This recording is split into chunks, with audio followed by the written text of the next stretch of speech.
হযরতে মুসা আলাইহি ওয়াসাল্লামের জবান একটা ঘটনা। নবী মুসা একদিন আল্লাহর সঙ্গে দেখা করতে যাইছেন। আজ বর্তমান সমাজের মানুষ এত বুদ্ধিমান হয়েছে, লক্ষ্য করেন। নবী মুসা যেই যাচ্ছেন, একজন বলছে নবী মুসা একটু আল্লাহর কাছে বলবে, আমি যেন সকল সৃষ্টি জীবের ভাষা একটু বুঝতে পারি, আমার সময় সম্পত্তি অনেক হয়ে গেছে, আর দরকার নেই, একটু বলবেন। নবী মুসা আল্লাহর কাছে বললেন, আল্লাহ বলল ঠিক আছে যাও, ওকে আমি ক্ষমতা দিয়ে দিয়েছি, ও সারা পৃথিবীর সৃষ্টি জগতের ভাষা বুঝবে। যখন এটা বলে দিলেন, নবী মুসা তাকে জানিয়ে দিলেন। ও একদিন বাজার থেকে কিছু গোস্ত কিনে বাজার বাড়ি খাওয়া দাওয়া করছেন, একটু হাড়াহাড্ডি বাইরে ফেলে দিলেন। একজন মোরগ আর একটা কুকুর দৌড়ে এলে ধরেছে। মোরগ তার ভাষায় বলছে, কুকুর তার ভাষায় বলছে, দেখো মোরগ, আমি আজ একটা দিন সারাদিন কিছু খাই না, যদি ওটা আমাকে দাও তাহলে ওটা আমি খেতে পারি, তুমি ওটা বাদ দিয়ে দাও। মোরগের ভাষায় মোরগ বলছে, দেখো সামান্য একটা গোশের টুকরো তোমার পেট ভরবে না, এটা আমি খাই, আগামী কাল সকালে এই বাড়িওয়ালার মালিকের একটা বড় ঘোড়া আছে, মারা যাবে, ফেলে দিয়ে আসবে গোভাগড়ে, যত পারো তুমি খেয়ে নিও। কুকুর মনটাকে সান্ত্বনা দিয়ে চলে গেলেন। শুনছেন কে? জোরে বলেন। হ্যাঁ, ওই মালিক শুনছে, যে ভাষা বোঝার জন্য আল্লাহর কাছে দাবি করেছিলেন, সে সব শুনেছেন।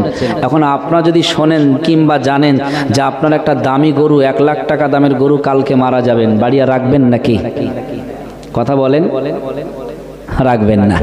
মালিক চিন্তা করছে, সেই তো এত দামি ঘোড়া কাল মারা যাবে, রেখে লাভ নেই, খেয়েই চলে গেল বাজারে, বিক্রি করে দিয়ে আসলো। মনে মনে করছে ফের কালকে গোশ কিনবো, আবারও এক টুকরো ফেলবো, আবারও মজা শুনবো। বাইরে বাবাজিরা, ওলামায়ে বুঝবেন না, লক্ষ্য করে দেখেন বর্তমান সমাজের মানুষ এই রকম লালসায় পৃথিবীতে চলছে, পৃথিবীতে বাড়ি বানিয়ে চলছে, গাড়ি বানিয়ে চলছে, সব কিছু চলতে, কিন্তু কবরের চিন্তা মানুষের আজকাল নাই। নবী সুলাইমানের কথা বলবো, তবে শুনে রেখে দেন, ওই মানুষটা আবারও গোস্ত নিয়ে বাড়িতে চলে এলো। হে ভাইরা বাবাজিরা, গোস্ত যখন রান্না হয়ে গেল, খাওয়া দাওয়া করতে বসেছেন, খাওয়া দাওয়া করতে করতে একটা টুকরো গোস্ত যেই না বাইরে ফেলে দিল, আবার মোরগ দৌড়ে এসে ওই গোশের টুকরোটা ধরে নিয়েছে। সঙ্গে সঙ্গে কুকুর গিয়ে তার ভাষায় বলছে, মোরগ রে, তুমি বলেছিলে এই বাড়িওয়ালা মালিকের একটা ঘোড়া মারা যাবে, কিন্তু না না না, সেই ঘোড়াটা মরল না। হে মোরগ, তুমি শুনে রেখে দাও, গতদিন আমি পুরোটাই খাই নাই, আজকে আমার খাওয়া হয় নাই, ওই খাদ্যটা যদি আমাকে দিতে আমি খেতে পারতাম। মোরগ তার ভাষায় বলছে, কুকুর শুনে রেখে দাও, আমি সত্যি কথা বলছি, আর আগে বলেছি, এই বাড়িওয়ালার একটা হাতি রয়েছে, মস্ত বড় হাতি, আগামীকাল সকালবেলা মারা যাবে, ওই হাতি যেখানেই ফেলবে তুমি তোমার মন ভরে তুমি এবং তোমার সাথীদের ডেকে নিয়ে খেয়ে নিও, বরং একটা সামান্য গোস্তকে তোমার পেট ভরবে না। ও মুসলমান, এবার আপনারা বলেন তো দেখি, আমাদের সমাজ যদি এরকম হয়, হাতি মারা যাবে কালকে, যদি আজকে জানতে পারি রাখবো না, সবাই জানেন। মালিক চিন্তা করলো, সেই তো হাতি আর রাখা যাবে না, বিক্রি তাকে করে দিতেই হবে। সঙ্গে সঙ্গে হাতি বাজারে নিয়ে বিক্রি করে দিয়ে দিল, বিক্রি করে টাকা পয়সা পেয়েছে, বাড়িতে চলে এসেছে, চিন্তা ভাবনা করতে লেগেছে, আগামী কালকে যদি একটা গোস্তের টুকরো আনি, এই রকম খাওয়া দাওয়ার পরে যদি ফেলে দিয়ে দেই, তাহলে পশু পাখির কথা বুঝতে শিখে বড় লাভ হয়ে গেছে। ঘোড়া মরল না, আবার লস হলো না, পরের বাড়ি গিয়ে মরেছে, তার টাকা পয়সা ক্ষতি হয়ে গেল। হাতি মরে গেছে, আমার কোনো লস হলো না, যার কাছে বিক্রি করেছি তার লস হয়ে গেল। কিন্তু মোরগ আর সামান্য মোরগ, দুটো দিন তুমি আমাকে ধোঁকা দিয়েছ, মিথ্যা বলেছ। এই মালিকের ঘোড়া মরল না, হাতিও মরল না, বরং ওই গোস্তের টুকরোটা আমাকে দাও। দুটো দিন একেবারে কিছু খাইনি, আজকে নিয়ে 3 দিনে ভাবে।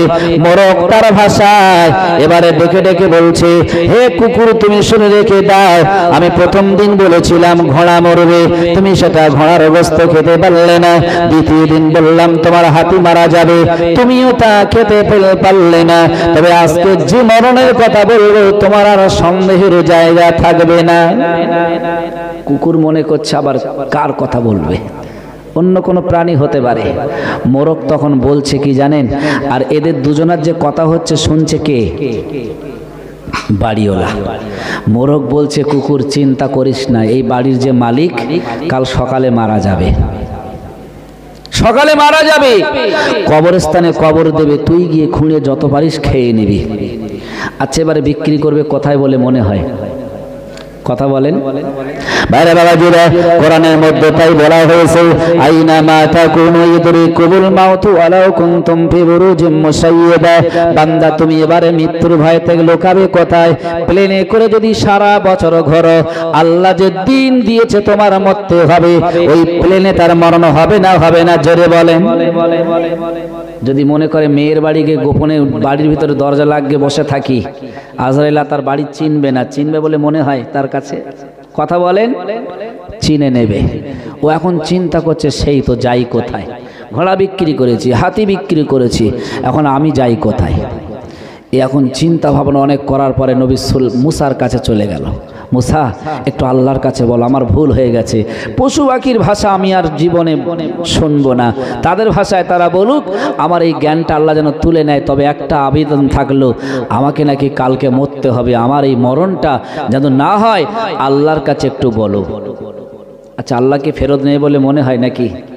হসপিটালে বেডে শুয়ে রয়েছে, নিজের বাচ্চা, নিজের বিবি, বৃদ্ধ মা কাঁদছে। আমার আল্লাহ বলেছে, আজরাইল যা, ওর সময় হয়ে গেছে। আজরাইল এসেছিল, বাচ্চা কাঁদছে বসে, আব্বার অসুস্থ দেখে, বিবি কাঁদছে, মা কাঁদছে। কোনো আজরাইল কোনোদিন কাউকে হসপিটাল থেকে ফেরত দিয়েছিল বলে মনে হয়? বাড়িতে যদি মৃত্যুর সময় হয়, আজরাইল কি ফেরত চলে গিয়েছিল বলে মনে হয়? যে না, এর মেয়ে কাঁদছে, হায়রে বিবি কাঁদছে, বৃদ্ধ মা কাঁদছে, একে এখন রেখে দেই, থাক, আল্লাহর কাছে গিয়ে বলবো আল্লাহ ওর মরণ এখন দিও না, এরকম হয়েছে বলে মনে হয়? ভাইরা বাবাজিরা, তারপরেও মানুষ এখন বুঝতে শিখলো না। ওই মালিক যেই চলে গেল নয় মুসার কাছে, নয় মুসা বলল, আল্লাহ আপনি একটু ব্যবস্থা করে দেন। আমার আল্লাহ বলল, নবী মুসা তুমি শুনে রেখে দাও, আমি আল্লাহ যেটা বলেছি, যেটা বলে দিয়েছি, সেটার এক বিন্দু পরিমাণ সময় এদিকে আর ওদিকে হবে না। জোরে বলুন সুবহানাল্লাহ। অতএব তাকে এই সময়ের ভিতরে মরতে হবে। আমি যেটা বলতে চাইছিলাম, আজকে মানুষ তাও বুঝতে চাই না, বুঝতেছে না। পৃথিবীতে যত অন্যায় কাজ, আমাদের মধ্যে যত অন্যায় কাজ রয়েছে, অবাধেই চলছে।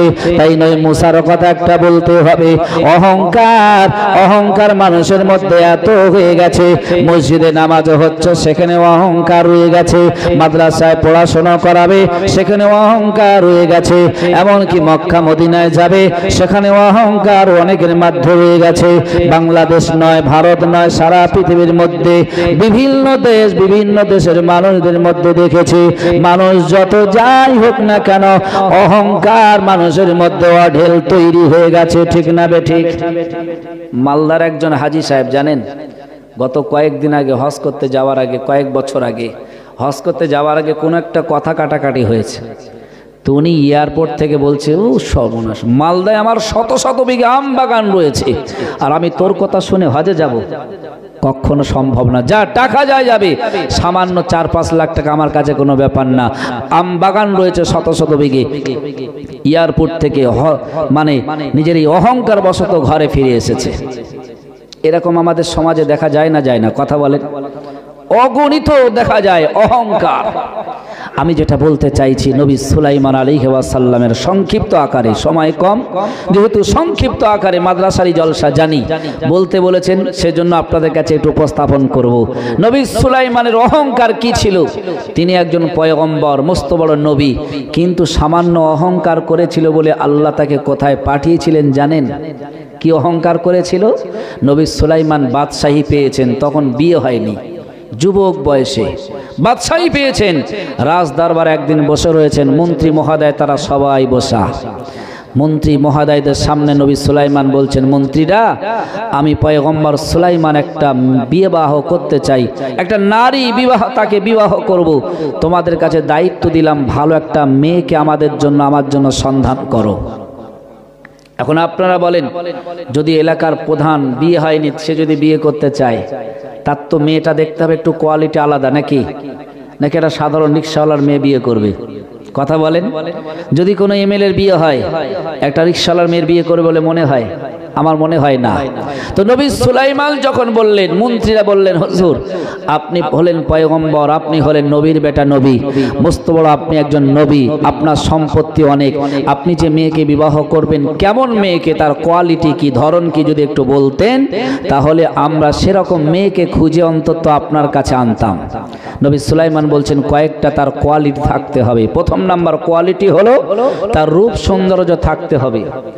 আমানত থাকতে হবে, পর্দাশীল হতে হবে, দিনদার হতে হবে, আল্লাহওয়ালা হতে হবে। অবশেষে বললেন যে মেয়েকে বিবাহ করব ওই মেয়েটার বাপের অন্তত সম্পদের মালিক হতে হবে। যেহেতু আমি তো অনেক টাকার মালিক, আল্লাহ আমাকে বানিয়েছেন, নবী বানিয়েছেন, অনেক রাজ দরবার রয়েছে, অতএব ওই মেয়েটার বাপের যেন সম্পদ থাকে। নবী সুলাইমান যখন বললেন, সারা দেশ দেশান্তর থেকে বিভিন্ন জায়গা থেকে পয়গম নিয়ে আসছে, মেয়ের বাপেরা, মেয়ের আত্মীয় স্বজনেরা পয়গম নিয়ে আসে, বলছে যে আমার মেয়েটার এই কোয়ালিটি সব আছে। পয়গম্বর সুলাইমান এভাবে দিন পার করছেন, পার হতে হতে 1 বছর পার হয়ে গেল, কোনো মেয়ের কোনো আবেদন, কোনো কিছু তিনি গ্রহণ করলেন না। অবশেষে একদিন পয়গম্বর সুলাইমান রাজদরবারে বসে তিনি মনটা খারাপ করে বসে আছেন। মন্ত্রীরা এসে দেখছেন নবী পয়গম্বর সুলাইমান কেন মন খারাপ করে বসা। জিজ্ঞাসা করলেন, হে মন্ত্রী সুলাইমান, হে পয়গম্বর সুলাইমান, আপনার মন খারাপ কেন? পয়গম্বর সুলাইমান বলছে, শোনো, মনটা এই জন্যই খারাপ, আমি বিবাহের জন্য প্রস্তাব দিয়েছিলাম, তার কোয়ালিটি বলে দিয়েছিলাম, কিন্তু আজকে দেখলাম রাজদরবার একটা চিঠি এসেছে। চিঠি, যে চিঠিতে লেখা রয়েছে, পয়গম্বর সুলাইমান তোমাকে আমি বিবাহ করতে চাই, তোমার বলা সব কোয়ালিটি আমার মধ্যে রয়েছে, আমি আমানতদার, দিনদার, পর্দাশীল, আমার রূপ রয়েছে, সব রয়েছে, কিন্তু আমার বাপ হলো জেলে, মাছ ধরে, আমার আব্বার পয়সা নেই, এইটার দিক দিয়ে আমি কম, না তো সব দিক দিয়ে আমার সব কিছু রয়েছে, আপনাকে আমি ভালোবেসে ফেলেছি, বিবাহ করতে চাই আমি। পয়গম্বর বললেন, শোনো, আমি হলাম পয়গম্বর, আর আমাকে বিবাহ করবে একটা জেলের মেয়ে? লজ্জায় এটা আমার কাছে খারাপ লাগছে, তাই আমার মনটা আজকে খারাপ, তবে সবার সামনে আমি এই চিঠিটা ছিঁড়ে ফেলে দিলাম। অহংকার করেছে না করেনি? জোরে বলেন। পয়গম্বর সুলাইমানকে ডেকে আমার আল্লাহ বলছে, নবী সুলাইমান, তোমাকে আমি নবী বানিয়েছি আমি আল্লাহ, ঠিক না বে ঠিক? রাজসিংহাসন দিয়েছে আমি আল্লাহ, তোমার পিতাকে পয়গম্বর বানিয়েছিলাম আমি আল্লাহ, ঠিক তদ্রূপ ওই জেলের ঘরে ওই মেয়েটাকে বানিয়েছি আমি আল্লাহ, জেলের সম্পত্তি কম দিয়েছি, সের মালিকও আমি আল্লাহ। অতএব তুমি ওই মেয়েটাকে গুছিয়ে বলতে, সারা মানুষের কাছে তুমি তাকে ছোট করে চিঠিটা ছিঁড়ে তাকে অপমানিত করে তোমার অহংকার বশত ফেলে দিয়েছো, তবে আমি আল্লাহ এটা পছন্দ করি না, তোমার উপরে পরীক্ষা আমি শুরু করে দিলাম। আচ্ছা, আল্লাহ যদি পরীক্ষা শুরু করে দেয়, পাস করাটা কঠিন না সহজ? জোরে বলেন তো দেখি। খুবই কঠিন। কত কঠিন লক্ষ্য করেন বাইরে বাবাজিরা। এবারে পয়গম্বর সুলাইমান আলাইহিস সালাম তার উপরে পরীক্ষা শুরু হয়ে গেল। যেহেতু সময় আমার কম, তাফসীরের আলোচনাটা আমি অতি সংক্ষিপ্ত করে বলি, কারণ কোরআনে মহান আল্লাহ রাব্বুল আলামিন একটা দুটো নয়, তিনটে নয়, 27 জন নবীর নাম আল্লাহ উল্লেখ করে দিয়েছেন। এই কোরআনে মহান আল্লাহ 27 জন নবীর ভিতরে এক একটা নবী, দুটো নবী নয়, তিনটে নবী নয়, 6 জন নবীর নামে সূরা দিয়েছেন। আর কিছু নবীর নামে মহান ঘটনা মহান আল্লাহ কোরআনের মধ্যে দিয়েছেন। তাই তাফসীরের ঘটনা নবী সুলাইমানের এই ঘটনা কোরআনের মধ্যে বিস্তারভাবে লেখা রয়েছে। ও ভাইরা বাবাজিরা, সময় আমার অল্প, তাই সংক্ষিপ্ত আকারে বলতে চাই। কোরআনের তাফসীরের মধ্যে লেখা রয়েছে, পয়গম্বর সুলাইমান আলাইহিস সালামের হাতে যে আংটি মহান আল্লাহ দিয়েছিলেন, ওই আংটিটা পরে সব জায়গায় যেতে পারবে। রাজদরবার থেকে নিয়ে একেবারে নিম্ন দরবার পর্যন্ত, বাজার, হাটে, ঘাটে, মাঠে সব জায়গায় যেতে পারবে। কিন্তু শর্ত হলো নবী সুলাইমান, ওই আংটিটা পরে তুমি জানো ওয়াশরুমে কোনোদিন যেও না বা যেতে পারবে না। যখন তুমি ওয়াশরুমে যাবে, গোসলখানায়, বাথরুম, পেশাবখানায়, তখন তোমার হাতের আংটিটা তুমি খুলে রেখে তারপরে ওয়াশরুমে যাবে। আবার পাক পবিত্র হয়ে ওযু বানিয়ে আবার ফেরার পর তুমি আংটিটা পরিধান করে নিও। ও ভাইরা বাবাজিরা, পরীক্ষা শুরু হয়ে গেল কার? জোরে বলেন, একটু জোরে বলবেন না। কার পরীক্ষা শুরু হচ্ছে? আল্লাহর। আল্লাহর পরীক্ষা শুরু হলো নবী সুলাইমানের উপরে। নবী সুলাইমানের একটা দেহরক্ষী রয়েছে, জিন জাতির ভিতরে একজন, তাকে সঙ্গে নিয়ে বাথরুমের দিকে, ওয়াশরুমের দিকে যাচ্ছে। শর্ত ছিল আল্লাহর আংটি খুলে তারপর যেতে হবে। তো আংটিটা খুললেন, খুলে বললেন, এখানে দাঁড়াও, আমি একটু ওয়াশরুমে যাব, ভালো করে পবিত্র হয়ে আসব, তারপর আংটিটা নেব। আমার আল্লাহ পরীক্ষা শুরু করে দিলেন। যেই সুলাইমান চলে গেল, জেনদের ভিতরে একটা জেন, তার নাম হলো সাখর। সে এখন নবী সুলাইমানের আকৃতি সাজলেন, একেবারে হুবাহুব নবী সুলাইমান সেজে বাথরুমের দিক থেকে টুকটুক করে হেঁটে এসে বলছে, দাও আংটিটা দাও। এখন এ মনে করছে যে সেই নবী সুলাইমান, তো আংটিটা তাকে দিয়ে দিলেন। কিন্তু নবী সুলাইমান ওই দেহরক্ষীকে যা বলতেন তাই করতেন। ওখানে দাঁড়াতে বলেছেন, দাঁড়িয়ে থাকতে হবে, যদি না যেতে বলে যেতে পারবেন না। তো নবী সুলাইমান সেজে আংটি নিলেন, কিন্তু তাকে যেতে বললেন না, ওখানে দাঁড়িয়ে রাখলেন। তো পয়গম্বর সুলাইমান আলাইহি ওয়াসাল্লাম আংটিটা সেজে জেনজের ভিতরে নিয়ে তিনি চলে গেলেন রাজ দরবারে। এখন রাজ দরবারে যেই পৌঁছে গেলেন, রাজ দরবারে বসে সারা মানুষ তার তাবে হয়ে গেল, যেহেতু তার কাছে মুজিজার আংটি রয়েছে। ঠিক না বে ঠিক? যেই মুজিজার আংটি তার হাতে রয়েছে, সারা পৃথিবীর মানুষ তাকে তাবে হয়ে গেল। তাবে যেই হয়েছেন, পয়গম্বর সুলাইমান সেজে জেন বলছে কি জানেন? এই মন্ত্রী মহোদয়, তোমরা খেয়াল রাখো, এই এলাকায় যদি কেউ নকল সুলাইমানের দাবি করে তাহলে তাকে এমন পেদানি দেবে, মার দেবে, যেন এই এলাকায় না ঢুকতে পারে। আচ্ছা, এখন যে বলেছে সে নকল সুলাইমান না আসল সুলাইমান? হ্যাঁ, বর্তমান চলছে তো নাকি? আরে নকল তৈরি করে লিখে দিচ্ছে, নকল হইতে সাবধান। ঠিক না বে ঠিক? তো নকল সুলাইমান বলছে যে নকল থেকে তোমরা সাবধান, ও যেই আসবে তোমরা তাকে মার চালাবে। আসল সুলাইমান এখন কোথায়? হ্যাঁ, ওয়াশরুমে। বাইরে বাবাজিরা, কোরআনের তাফসীরে এসেছে আসল সুলাইমান নবী পয়গম্বর এবারে টুকটুক করে ওয়াশরুম থেকে ফিরে এসেছে। নবী সুলাইমানের যিনি দেহরক্ষী তাকে বললেন, দাও বাবা আংটিটা দাও। এ বলছে, তুমি আবার কে? বলছে, আমাকে তুই চিনিস না, তুই আমার দেহরক্ষী, আমি নবী সুলাইমান, চিনিস না? বলছে, ও তুমি সুলাইমান, নকল সুলাইমান, বোঝা যাচ্ছে, যাও তুমি ভিতরে যাও, বুঝবানি। নবী সুলাইমান বলছে, সে কি ব্যাপার? ভিতরে যাও বুঝবানি? আমার সিংহাসন, আমার রাজদরবার সব আমার, আর আমার দেহরক্ষী আমাকে বলছে তুমি নকল সুলাইমান, সে কি ব্যাপার? যেই নকল সুলাইমান রাজদরবারে ঢুকেছে, ওখান থেকে নকল সুলাইমান আসল সুলাইমানকে দেখে বলছে, ওই হলো নকল সুলাইমান, ধরো মারো ওকে। সারা মানুষ, মন্ত্রী মহোদয় যা যেখান ছিল সবাই মারা শুরু করেছে। এত মারা মারলো, পয়গম্বর সুলাইমান আলাইহি ওয়াসাল্লাম প্রায় মৃত্যু সজ্জায় শায়িত। সবাই মনে করলো মারা গেছে, যাও ফেলে দিয়েছো। নবী সুলাইমান তখন যুবক, তরুতাজা ছেলে, তাকে ধরে নিয়ে নদীর পাড়ে, নদীর চড়ে ফেলে দিয়ে চলে আসলো। এরা মনে করছে মারা গেছে। এখন নদীর পাড় দিয়ে সাধারণত কারা চলাচল করে? কথা বলেন? জেলেরা, যারা মাছ ধরে, নাকি যারা সবজি বেচে তারা বেশি যাবে ওখানে? যারা মাছ ধরে তারাই যাবে। তো জেলে একদিন ওই রাস্তা দিয়ে একটা জেলে আসছিল, এসে দেখছে সেই তো যুবক ছেলে এই অবস্থায় পড়ে রয়েছে। কেন? তাকে তুললেন, সুস্থতার জন্য তুলে বললেন, বাবা বাড়ি কোথায়? তোমার আব্বার নাম কি? কি পরিচয়? তোমার এমন অবস্থা কেন? পয়গম্বর সুলাইমান ভাবছে, সেই তো, আমি যদি সত্য কথা এর কাছেও বলি এও ধরে ঠ্যাঙান দেবে। ঠিক তো নাকি? কিন্তু নবীরা মিথ্যা বলে না। কি বলছে? তাফসীরে এসেছে। বাইরে বাবাজিরা, কোরআনের তাফসীরে বলা হয়েছে পয়গম্বর সুলাইমান আলাইহি ওয়াসাল্লাম অন্য পথ অবলম্বন করে বললেন, আমি একটু অসুস্থ রয়েছে, সব কথা বলতে পারছি না, আমাকে সুস্থ হতে দাও, সব কথাই বলবো।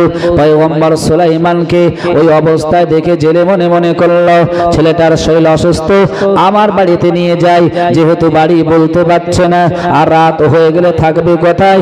নদী চর, ফাঁকা জায়গায়। পয়গম্বর সুলাইমান আলাইহি ওয়াসাল্লামকে সঙ্গে সঙ্গে জেলে তার বাড়িতে নিয়ে চলে গেল। ওই জেলে ঘরে আর অহংকার করেছিল কিসের? যে জেলের মেয়ের বিয়ে করব। আর আল্লাহ বলছে, পয়গম্বর দেখো আমি তোমাকে কোথায় নিয়ে যাই। জেলের বাড়ি হাজির করলেন। বাইরে বাবাজিরা, একদিনে হয়ে গেল, দুদিনে হয়ে গেল, 3 দিন হয়ে যাবার পরে পয়গম্বর সুলাইমান একটু সুস্থ হয়ে গেলেন।